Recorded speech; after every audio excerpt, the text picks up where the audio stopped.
Psalm 91, the ultimate prayer of protection. The power of Psalm 91, a shelter in the storm. Life has a way of shaking us. Some days we feel like we're standing strong, and then out of nowhere, the ground beneath us trembles. A diagnosis we didn't expect, a phone call in the middle of the night, a relationship that falls apart. The fear creeps in quietly, like a shadow stretching across the heart, and we're left wondering, am I safe? Am I going to be okay? It's in these moments when the world feels unsteady that we need something stronger than ourselves to hold on to. Not empty words or quick fixes, but a promise that reaches deeper than the fear. That's what Psalm 91 is. It's not just poetry. It's not just ancient text. It's a lifeline, a declaration of divine protection straight from the heart of God to you. These words have been whispered by people standing in hospital rooms, shouted on battlefields, clung to in the dark when sleep won't come, and held tightly by trembling hands in moments of despair. They've been a refuge for the fearful, a shield for the weak, and a reminder that even when the world feels out of control, God is not. So wherever you are right now, whether you're feeling strong or completely worn out, I want you to hear this with your heart. You are not alone. You are not forgotten. You are not unprotected. There's a shelter, a shadow, a place of safety where fear doesn't get the final word. And today we're going to step into that place together. Let these words wash over you, not as distant echoes from an old book, but as the living, breathing promises of the God who sees you, knows you, and loves you more than you can imagine. Psalm 91, the ultimate prayer of protection. He who dwells in the secret place of the Most High shall abide under the shadow of the Almighty. I will say of the Lord, He is my refuge and my fortress. My God, in Him I will trust. Surely He shall deliver you from the snare of the fowler and from the perilous pestilence. He shall cover you with His feathers, and under His wings you shall take refuge. His truth shall be your shield and buckler. You shall not be afraid of the terror by night, nor of the arrow that flies by day, nor of the pestilence that walks in darkness, nor of the destruction that lays waste at noonday. 1,000 may fall at your side, and 10,000 at your right hand, but it shall not come near you. Only with your eyes shall you look and see the reward of the wicked, because you have made the Lord, who is my refuge, even the Most High, your dwelling place.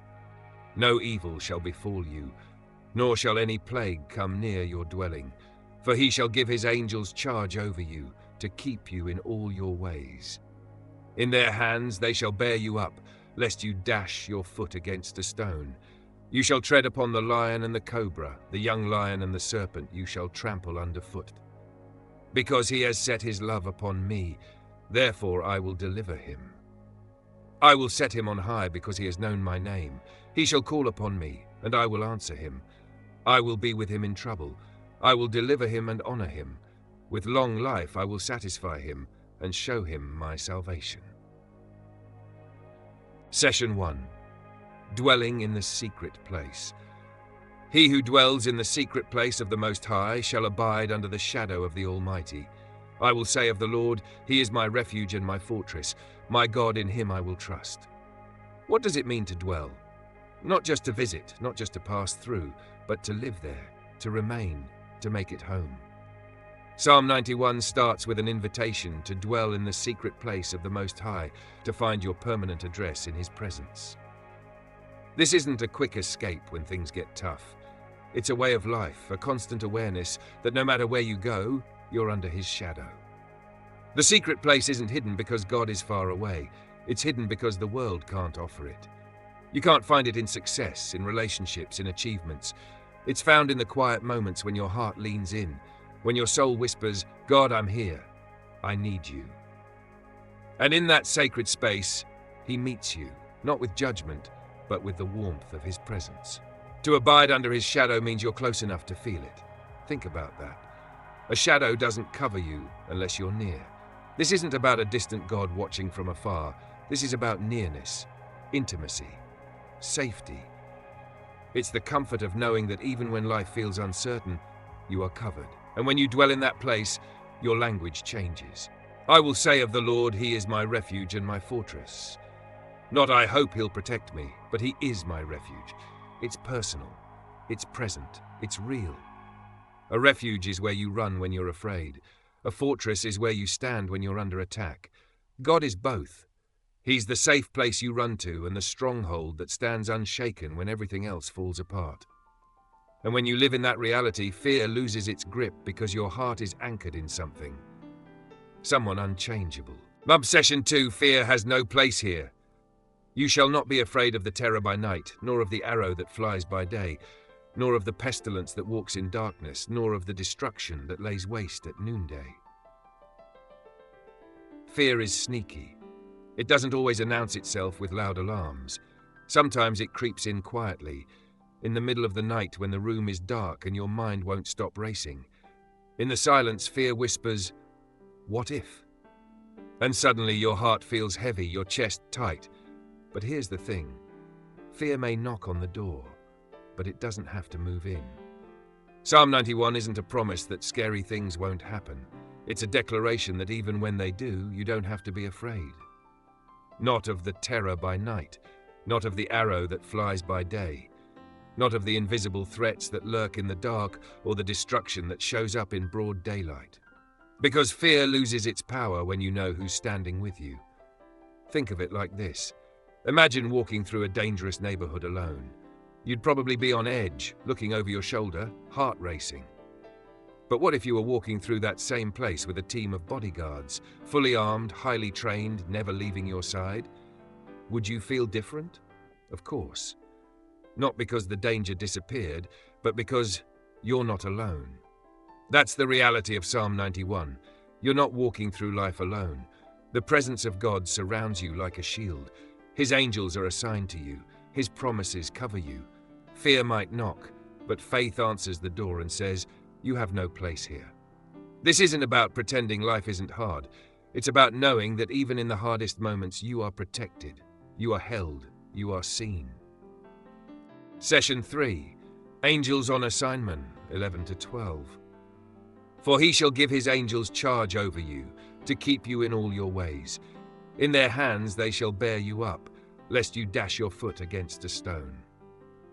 There's more happening around you than what you can see. The physical world feels so real because it's what we can touch, hear, and experience.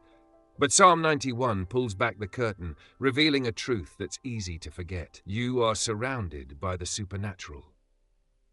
God doesn't just watch over you from a distance. He assigns angels to guard you, to protect you, to carry you when you stumble. You may never see them, but that doesn't make them any less real. Their mission? To keep you in all your ways. Not just in church, not just when you're praying, but in the everyday moments. Driving to work, walking into a meeting, sitting alone in your room. Imagine the unseen battles fought on your behalf. The accidents that never happened because an angel redirected your path. The danger you didn't even know existed because heaven intervened silently, without fanfare. You are not alone. You never have been. You never will be. And this protection isn't because you've earned it or deserved it. It's because you're loved. Because you're God's child. Because his heart beats for you and he will stop at nothing to keep you safe. Conclusion. Covered, held, unshaken.